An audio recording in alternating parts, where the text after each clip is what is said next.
اندکی پیش از 40 سال قبل 150 خانواده یهودی در شهر قدیم هرات زندگی می‌کردند که پیوندهای دوستی مستحکم با مسلمانان داشتند.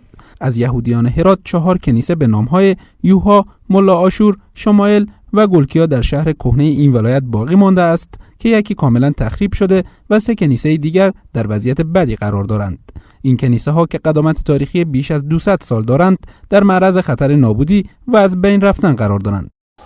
نیازهای میطلبه که همه ساله مراقبت‌های از این مجموعه صورت بگیره، به خصوص در قسمت ترمیمات‌های جزئی که اداره حفظ و آبادان تاریخی همواره تلاش میکنه و پیشنهادات به وزارت اطلاعات و فرهنگ به نهادهایی که در این راستا سهم دارن میرسانیم که بالاخره این بناها تخریب نشه و این بناها حفظ بمانه و از اینا بتونیم برای نسل‌های بعدی انتقال داده شد. با اینکه حالا هیچ یهودی در هرات زندگی نمی کند، اما در گوشه از این شهر هنوز منطقه‌ای وجود دارد که آرامگاه یهودیان است.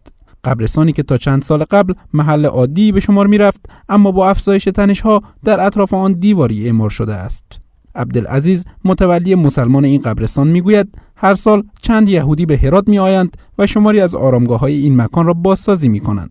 پارسال برج حمل هم بیامدم همین قبرستونی امی اینایی که مثلا از اینا تیار کردم تازه تیار کردم اینا گم شده بود، لوه از اینا بکشید بالا خمی بالا آورد اینا همین لوه اینا تیار کرد و مثلا اینا مدت 50 تا 55 تا قبر تیار کرد. چند وقتی بیدم تقریبا اون 20 روز 25 روز 30 روز اینجا بیدم. شماری از باشندگان شهر کهنه هرات نیز میگویند این ولایت زمانی ممثل مدارا و تفاهم مذهبی بین ادیان و مذاهب مختلف به شمار میرفت. آنها میگویند که در حسرت همزیستی و تحملی هستند که حالا از بین رفته است. نه کسی هیچ کار نداشتم، نه کسی بزنا کار داشت، نه ما بزنا کار داشتیم، نه با ما کار داشتم.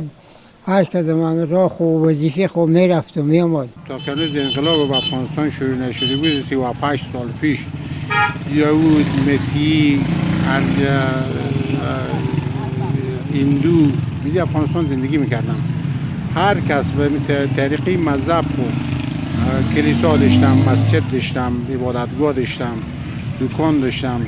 هیچ نوع اختلاف مذهبی وجود نداشت به افغانستان. 2 کنیسه شمائل و گلکیا در هرات حالا به مسجد مسلمانان و مکتب اطفال تبدیل شده‌اند. عالمان دین میگویند حال که یهودیان رفتند دلیلی برای مخالفت از حفظ کنیسه ها و بقایای آنها وجود ندارد. حالا آثاری که از اونها باقی میمونه چیکار باید کرد؟ ما نمونه‌های در تاریخ اسلام داریم که مثلا در ترکیه، در عراق، در سوریه، در مصر بعضی از معابد و کنیسه هایی که وجود داشته و در اون در اختیار مسلمانان قرار گرفته تبدیل به مسجد شده و تبدیل به دانشگاه و پانتون.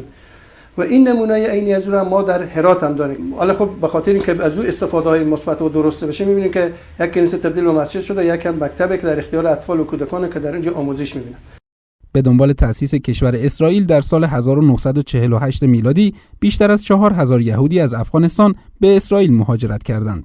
آغاز جنگ‌های داخلی افغانستان در سال 1357 شمسی نیز باعث شد تا آخرین خانواده‌های یهودی که بیشتر در ولایت‌های هرات و کابل زندگی می‌کردند این کشور را به مقصد اسرائیل و کشورهای اروپایی و آمریکایی ترک گویند. خلیل نورزایی، تلویزیون آشنا صدای آمریکا، هرات.